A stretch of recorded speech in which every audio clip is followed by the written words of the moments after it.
tribulations, my heart, my balls, my somebody stop living, somebody come and get me. Little did I know that the Lord was riding with me. The dark, the light, my heart, the fight, the wrong, the right is gone.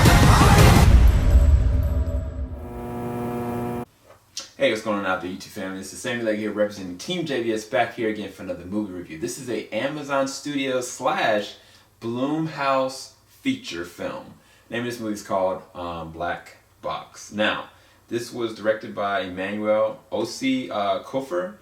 This is starring, I'm going to pronounce his first name wrong, I apologize, Mamadou Afi. They got Felicia Rashad.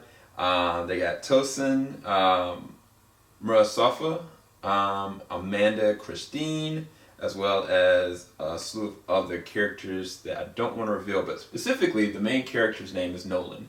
Nolan is dealing with some trauma because, unbeknownst to him, he has most of his long-term memories just wiped. He doesn't know what happened. He doesn't have any recollection of anything. And a matter of fact, he finds out that his wife died in a car crash that he was also in, but he happened to survive from. But post that, situation, he went brain dead for a while, and then he came out of it. But something is wrong. He feels like something is wrong in that nothing feels familiar. Like, not one thing. Like, he's not retaining any more, like, not even the basic motor functions that his daughter is vividly describing to him, not even their favorite handshake.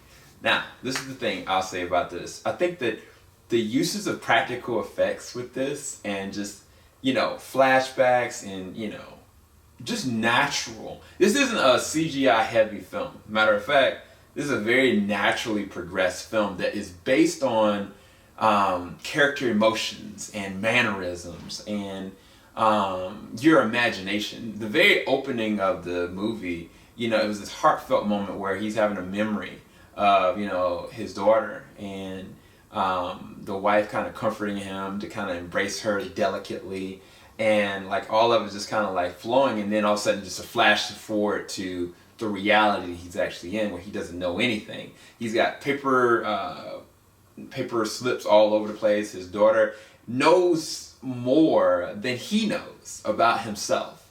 And I think the thing about it is that the mystery element is what I loved about this movie. Like, the very opening, I really didn't know what to perceive or believe. I didn't know, is this a ghost story? I didn't know, is this a psychological thriller? Is this more science fiction-y? And honestly, that's the beauty of this film. You won't know what's really truly going on until, like, I want to say 75% of the movie is already in.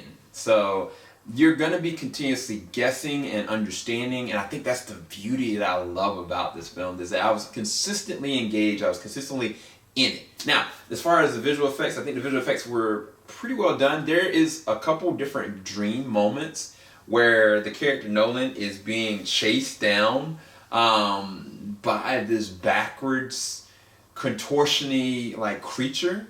The thing about that is so amazing, and this person also plays Ragdoll in the Flash series, and that is Troy James. He is the contortionist that is kind of working his magic in this one, and he is utilized perfectly. Like, the use of him is very creepy, and then also the sound effects. I think also the score doesn't lend itself to making this a very elegant but at the same time tragic story. There's a moment, I want to say around the third act, that I was getting teared up. Like, I legit was kind of like getting teared up. But there was always moments of dread and uncertainty that I felt as well. Like, I felt like terrified at certain moments where I was kind of like, wait, what is really going on? One of the other things is that Felicia Rashad, like, she is a very versatile actor, we know that. But her role in this one, Lillian, like, I don't think we've ever seen Felicia Rashad to these levels, and I think that every piece of dialogue in the script is very important. You need to make sure you're focusing in on everything that's actually happening. Now, I'm going to tell you the highlights of this. Your man Mamadou, that plays the role of Nolan, this is his film. What I mean by that is when I saw him in, what was the movie? Uncorked.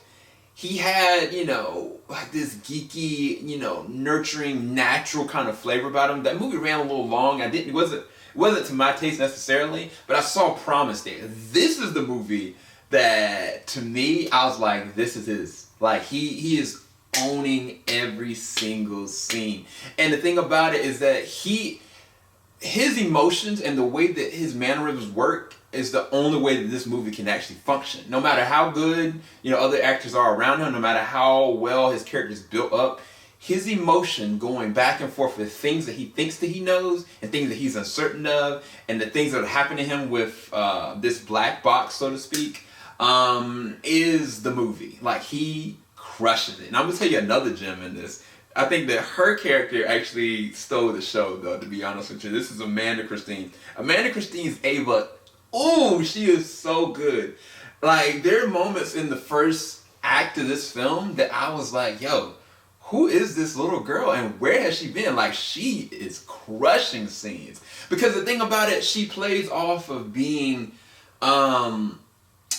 the daughter very well, but she goes off and playing like almost like a wife slash like pseudo like guardian of this character Nolan and who he is, what he stands for, like his essence. Like, she is doing everything she can in the way that she's acting in this role that I was like, it's a gem. Like, it really is something special to behold. And once you see the movie, you will understand. Now, I will say this as far as the back half of this is a horror film. There are some terrifying moments. This is definitely a Blumhouse film. It's not grotesque. It's not a lot of like violence that's like blatantly shown, like like most of the time you see. But there are some horrific, terrifying moments. But it's not like a gore fest where you see blood and stuff all over. That's not this. But it is haunting. It is disturbing at times, and it is like on a morality complex standpoint, like you're kind of questioning certain characters' motivations consistently. There's another character that Tosin plays named Gary. I didn't know what to make of Gary, in certain moments. And you won't know until you're kind of progressively going. And that's the thing I love about the film. I love the mystery aspect of it. It soaks in it. Like, you are consistently trying to go and gauge what is really kind of left to your right. And because the main character really doesn't know, you don't even know what the perception really actually means. And I think that's the way that this movie lends itself to being a really good horror suspense emotional drama of a film. It's those three baked in everything. And I don't want to, there's one genre that I want to speak on, but I can't because I don't want you to be spoiled. You just got to go check it out. It's going to be premiering on Amazon Prime, I believe. This is an Amazon Studios film. It's a part of the Blumhouse features. It's like 4 different movies, and you do not want to miss Black Box. As far as a review number, I give it a 9 out of 10, maybe 8.5 out of 10. I actually really enjoyed it. I'll talk to you guys later on. Keep it locked. JVS, we ain't gonna stop. Make sure you like, subscribe, hit that bell button. Peace, you guys.